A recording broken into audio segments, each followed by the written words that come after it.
আল্লাহর কোরআনের প্রশ্নে কোনো দ্বিমত করা যাবে না। ঐক্যবদ্ধ না থাকলে আমাদের কপালে ভোগ আছে। তৃতীয়, চতুর্থ হচ্ছে শক্তি দরকার, লাঠি দরকার, ঠিক না বলে? পঞ্চম, আল্লাহর সাহায্য দরকার। এই পাঁচটা জিনিস আপনারা অর্জন করতে পারবেন। এইবারে আসি, 5 জিনিস অর্জন করার পরে আমার আল্লাহ বলছেন তোমাদেরকে 5টা জিনিস দিয়ে দেবো। সুবহানাল্লাহ বলেন।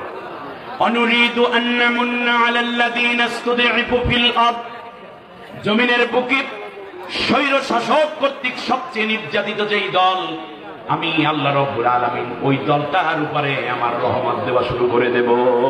সুবহানাল্লাহ। যেই দল নির্যাতিত সেই দলের উপর আল্লাহর দয়া।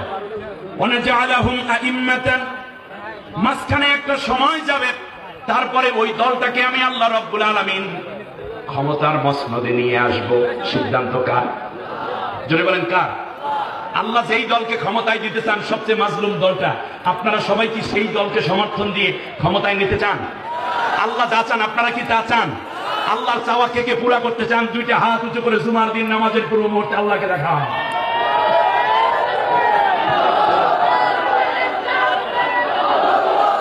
আল্লাহ তুমি কবুল করো। তৃতীয় হচ্ছে ওয়ানাজআলাহুমুল ওয়ারিসিন, স্বৈর শাসকের পরে ক্ষমতার চেয়ারে ওই দলটাকে আমি বসাই দেব। অনুমাক্কিনা লাহুম ফিল আরদে, জমিনের বুকে আমি আল্লাহ তাদেরকে শক্তিশালী করে দেব। সুবহানাল্লাহ বলেন। আমাদের সালাউদ্দিন সাহেব আজকে এই ডক্টর শফিকুল ইসলাম মাসুদ সহ যারাই আওয়ামী লীগ করে নাই, একজনও বাড়িতে থাকতে পারে না। আমাদের সালাউদ্দিন সাহেব কত বড় জ্ঞানী মানুষ, তাকে তো বিদেশি নিয়ে গেছে, ভারত নিয়ে গেছে, ঠিক না? পালায় নাই, বরং দেশ থেকে কিডন্যাপ করে নিয়ে গেছে। এইরকম মাজলুম হয়েছেন যারা আল্লাহ চান তাদেরকে ক্ষমতায় এনে তাদেরকে ধন্য করে দিতে, আমরাও এটা চাই। এবং আল্লাহ তাআলা বললেন তাদের দুর্বলতা, তারা যে আগে পালাইতো, ঘরে ঘুমাইতে পারতো না, খাইতে পারতো না, সন্তানের বিয়ের অনুষ্ঠানে মায়ের জানাজায় পর্যন্ত আসতে পারতো না, এই জায়গাটার বিপরীতে আমি আল্লাহ স্বৈর শাসককে পতন ঘটাইয়া এই দলটাকে শক্তিশালী করে দেব। অনুরিয়া ফিরআউনা ওয়া হামানা ওয়া জুনুদাহুমা মিনহুম মা কানু ইয়াহজারুন। আর পতিত সরকারকে দেখিয়ে দিতে চাই অন্যায় অত্যাচার না করেও কেমন করে দেশের মধ্যে শান্তি এবং নিরাপদ আবাসস্থল গড়ে তোলা যায়। সুবহানাল্লাহ বলে। সম্মানিত ভাইরা, কথার ফাঁকে ফাঁকে সময়ের বাঁকে আলোচনা শেষ করতে হচ্ছে আজ।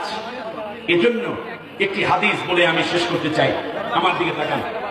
আল্লাহ রাসূল সাল্লাল্লাহু আলাইহি ওয়াসাল্লাম বলেছেন, আন আব্দুল্লাহ ইবনে ওমর রাদিয়াল্লাহু তাআলা আনহুমা قال قال رسول الله صلى الله عليه وسلم فاتبعوا السواد الأعظم فإنه من شد شد في النار। রসুল আমাদেরকে বলছেন, হে আমার উম্মতেরা, যখন তোমরা দেখবে একটি জাতির মধ্যে নতুন কোন সরকার গঠিত হতে যাচ্ছে, তোমরা যদি আমার উম্মত হও, আমাকে যদি রসুল মানো, আল্লাহকে যদি মাবুদ মানো, তাহলে যেই দলটা দ্বারা খুব তাড়াতাড়ি আল্লাহর কোরআনের আইন জমিনে বাস্তবায়ন করা সম্ভব, যেই দলের মধ্যে, সংক্ষেপে যদি বলি, দেখবে যেই দলের মধ্যে শিক্ষিত লোক আছে, ব্যাংকার আছে, ব্যাংক আছে, হাসপাতাল আছে, যাদের মধ্যে তোমরা দেখবে উকিল আছে, ব্যারিস্টার আছে, যাদের মধ্যে পুলিশ, র্যাব, গোয়েন্দা, ডিবি, ডিএসপি এটা হওয়ার যোগ্যতা আছে, বড় বড় ইউনিভার্সিটি চালানোর যোগ্যতা আছে, মেম্বারি, চেয়ারম্যান, এমপি মন্ত্রিত্ব করার যোগ্যতা আছে, ডাক্তার আছে, ইঞ্জিনিয়ার আছে, তোমরা এই দলটা, যেই দলটা ইসলামের দিকে বেশি আগাই আছে, ওই দলকে তোমরা সমর্থন দিয়া তাড়াতাড়ি আল্লাহর কোরআনের বিধান কায়েমে সহযোগিতা করবে। এরপরে নবী বললেন, যদি এই কাম না কইরা পিছনে পিছনে করো, ফামান সাদ্দা সাদ্দা ফিন্নার, তাহলে তুমি কিন্তু জাহান্নামে যাবে। অতএব বাংলাদেশে একটি দল এগিয়ে আছে, আমাদের উচিত সবাই মিলে, অন্য দল আমারটা আমার থাকবে, আমার মত থাকবে, আমার পথ থাকবে, কিন্তু আমাদের উচিত আগামী পার্লামেন্টে সেই এগিয়ে থাকা দলটাকে আরো বেশি এগিয়ে দিয়ে আল্লাহর কোরআনের রাজ কায়েমে সহযোগিতা করা।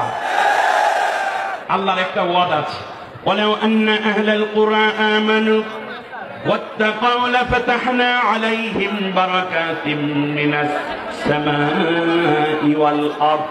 জমিনের উপরে যদি আমি আল্লাহর কোরআনের রাজ তোমরা কায়েম করে দাও, তাহলে আমি আল্লাহ বলে দিলাম, আমি বলে দিলাম, আসমান এবং জমিনের যত বরকতের দরজা আছে, সব দরজা তোমাদের জন্য আমি অবশ্যই খুলে দেব। জমিনের মধ্যে হীরার খনি, জমিনের মধ্যে তেলের খনি, গ্যাসের খনি, ঠিক ফসলেও ভরপুর হবে, সবগুলো খুলে দেওয়ার ওয়াদা করেছেন কে? জমিনের উপরে আল্লাহর কোরআনের আইন হবে, জমিনের ভেতর থেকে সব নিয়ামত বের করে দিবেন কে? সেই আল্লাহর নামে একটা তাকবীর দেই, লিল্লাহি তাকবীর, নারে তাকবীর। কাজী ইব্রাহিম হুজুরের আগমন।